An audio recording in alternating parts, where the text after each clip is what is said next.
Hi guys, welcome to my channel and welcome to any new viewers who have just clicked onto this video. My name is Marianne Guevara and I like reading books and talking about books. But today's video is going to be quite different because as you can see here, my movie shelf, a large chunk of it actually is missing. And that is, today I'm going to be talking or showing you my Criterion Collection. And if you're unfamiliar with the company, they are basically dedicated to gathering the best films from around the world and then producing them in the highest quality and with a lot of bonus features.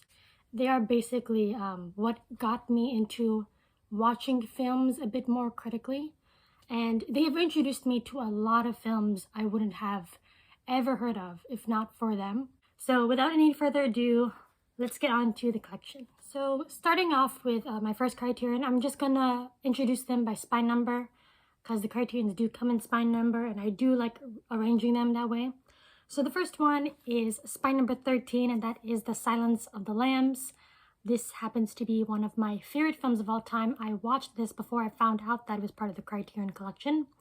And yeah, it's just an amazing film. I'm so happy it was included because it's a solid film, a real gem of psychological thrillers in general. And if you haven't watched Silence of the Lambs, please do. It's pretty much a tenet of American pop culture at this point. So yeah, highly recommend that you do get this one. It's definitely one of the more popular inclusions within the Criterion Collection, but very much well worth it. I can just watch this film any time of the day, any time of the year. I just love it that much. So yeah, Silence of the Lambs. Next up is spine number 44, and it's another all-time favorite, and that is The Red Shoes. And this one is truly a spectacle of a film. Like, if you think the art of cinema, The Red Shoes is like something that always comes to mind, because everything about this film I just end up loving. The Technicolor is vibrant. The dancing sequences, this has the most beautiful dancing sequence I've ever seen put to film. The drama itself is very compelling. The acting is fantastic. If you haven't watched The Red Shoes, please do. At least give it a try. I know this is one of Martin Scorsese's favorite films, and it's definitely one of mine. So yeah, please do watch The Red Shoes. Spine number 85 is the next one, and that is Pygmalion. Now this is one of like the lesser known Criterions. I have never seen anyone who's been doing Criterion videos ever feature Pygmalion. As you can tell from the name, this is a 1938 adaptation of the play by George Bernard Shaw, starring Leslie Howard and Wendy Hiller. And I first saw this on YouTube. The whole thing was there on YouTube, and I was just so surprised with how much I ended up loving it. It's witty, it's funny, and it's also quite poignant with what it has to say about class, on the subject of class, basically. And also what I found out is that the author, George Bernard Shaw, actually wrote the screenplay for this. And honestly, I know that My Fair Lady with Audrey Hepburn is also an adaptation of Pygmalion, but I just love this adaptation, especially Leslie Howard and Wendy Hiller as the characters, Dr. Henry Higgins and Eliza Doolittle. I feel like no one else could play those parts. One of my favorite black and white films of all time. Give it a go if you ever spot it on YouTube. So yeah. Next up is spine number 133, and that is The Vanishing. This is a Dutch film, and I picked this up mainly because I've heard so many people gush about the climax and how it's so scary and intense. And yeah, this was just an excellent thriller, solid, well constructed. It didn't overstay its welcome. It said what it had to say, and it was executed and directed very well. For those who are curious, this one is about a Dutch couple that go to France for a bicycling vacation. However, the girl ends up going missing, and the guy 3 years later is still looking for her. And one day he is approached by the man who took his girlfriend, who offers to let him know what happened to his girlfriend. Please, if you're into a thriller, go check out The Vanishing. I think it's very much well worth the watch. Spine number 135 is Rebecca. This is the Alfred Hitchcock directed film, and it's an adaptation of one of my favorite films of all time, Rebecca by Daphne du Maurier. I don't need to say much. I do love Rebecca. I don't know if it'll be to everyone's taste. It's very much a psychodrama, if anything. The technical aspect, or the fact that it's Hitchcock will appeal to a lot of people. So yeah, Rebecca, it's still an amazing and gripping drama, if anything. Well directed, has a lot of great atmosphere, of course, because it's Hitchcock. So please give it a go. I know they came out with a Netflix adaptation, but if you can, watch this one first before you watch it. Like I said, it is one of my favorite black and white films, but it's also one of my favorite films of all time. So if you get a chance, go try out Alfred Hitchcock's Rebecca.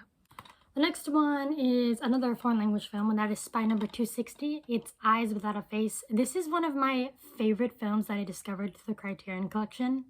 This is a French horror film that actually came out around the same time as Alfred Hitchcock's Psycho.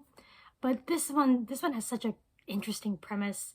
This one involves a surgeon whose daughter was horribly disfigured during a car crash, and him and his partner end up kidnapping women to take off their faces and graft it onto his daughters.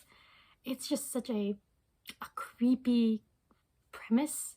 And what I like about this film is that it's like the perfect blend of like a serial killer story, but a sad fairy tale. Like, that's the vibe I get from it whenever I watch it. I say give it a go.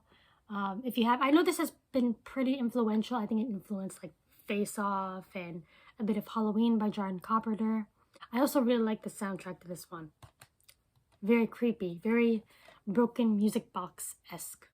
Next is Elevator to the Gallows. This is Spy Number 335. It's another French film, and I'm gonna be honest, the reason why I picked this one up is because the premise sounded very similar to another French story, Teresa Khan by Emile Zola. Elevator to the Gallows follows two lovers that plot to kill the woman's husband in order to be together. However, in this one, things go awry when the guy, after killing the husband, gets trapped in an elevator, and this somehow releases a chain of events. Really well directed, and I like the way the plot moves on. It's definitely for a rewatch, for sure. Next is Spy Number 476, and that is The Curious Case of Benjamin Button. This is the David Fincher film. Haven't watched this one yet. This is like one out of the three that I haven't watched in my collection. And yeah, this one came with a slipcover. Got this off of Amazon, actually. And this one is very loosely based off of the short story by F. Scott Fitzgerald. That's pretty much the reason why I bought it in the first place. Yeah, it's quite long, but hopefully I can get to it pretty soon, and I'm pretty sure it's sad. So yeah, I think I have to be in a certain mood to watch it. If you're unfamiliar with the story, it's basically it takes the premise from Fitzgerald's original story of a man who was born as an old man and then ages backwards. That's his life, basically. So yeah, Curious Case of Benjamin Button. Looking forward to watching this one. Spy Number 630 is Rosemary's Baby. Along with Silence of the Lambs, is definitely one of the more popular films within the Criterion Collection, and for good reason. Rosemary's Baby, if you're a horror fan, you gotta watch this one. Even if you're not a horror fan, I say just watch it at least once.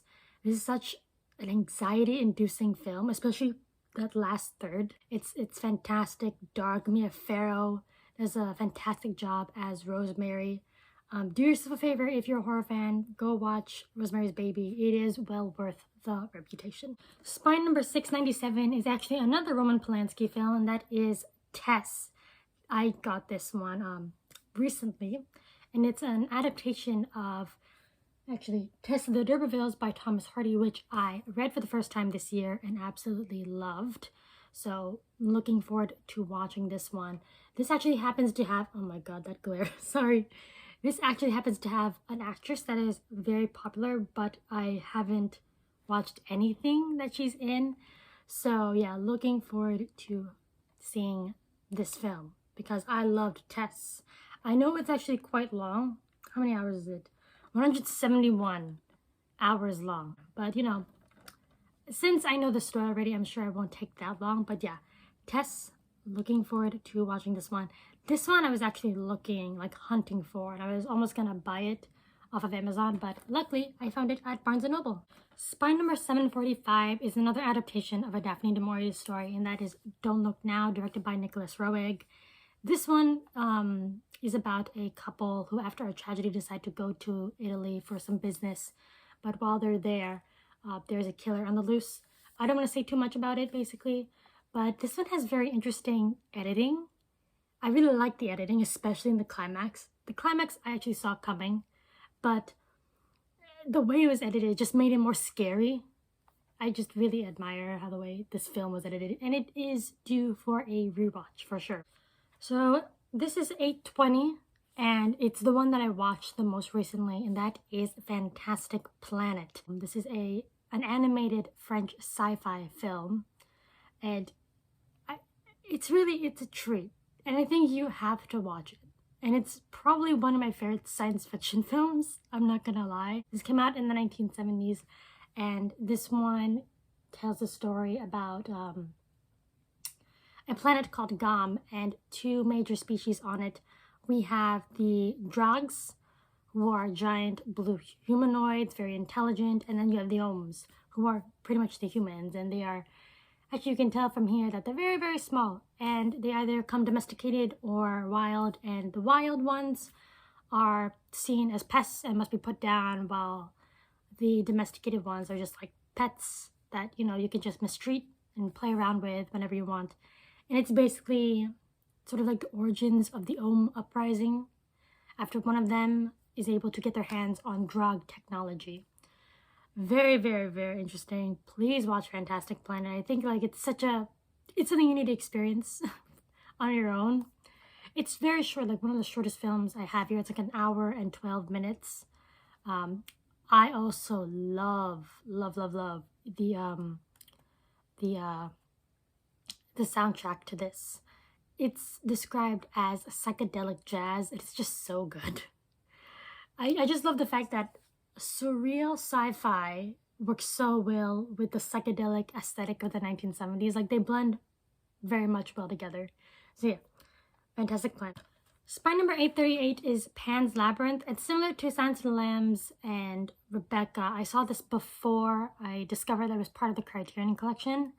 And yeah, it's my favorite Guillermo del Toro film as of yet. I haven't watched all of his his older ones like Kronos or The Devil's Backbone, but for right now, this is my favorite del Toro. I feel like it's quintessential del Toro. The blend of dark fantasy with like a historical piece. I love the special effects, the fact that, you know, a lot of the creatures are basically just Doug Jones in a suit. I love it. It's an amazing film. Please watch it if you haven't. The last Criterion I have in my collection is one of the newer releases, and that is Spy number 1051. That is The Elephant Man by David Lynch, starring Anthony Hopkins and John Hurt. This is based off of the actual figure of history, John Merrick, who due to severe skeletal and tissue deformities was put into a freak show and was dubbed the Elephant Man. And this is basically recounting his friendship, his acquaintance and eventual friendship with the surgeon, Dr. Frederick Treves. So looking forward to watching this. I'm sure it's going to be very poignant, and I'm sure I'm going to cry, but that's why I bought it. So yeah. So that is the end of my Criterion Collection. Thank you for everyone who stuck around to listen to me ramble about them. This is my first movie-centric video on my channel, and I do want to talk about books and movies. Hopefully, I have introduced you to the Criterion Collection, and you may have been inspired to, you know, watch more movies and venture out into cinema, because cinema is very large, and there's tons of films out there that, you know, we haven't watched yet, or, you know, they're just, we consider too old to be worth our time, but that's completely wrong. There are fantastic films, you know, from the past that I think we can all love. But once again, if you like this video, please give a like, and if you like what you see on my channel, please consider subscribing. So anyway, thanks for stopping by, guys.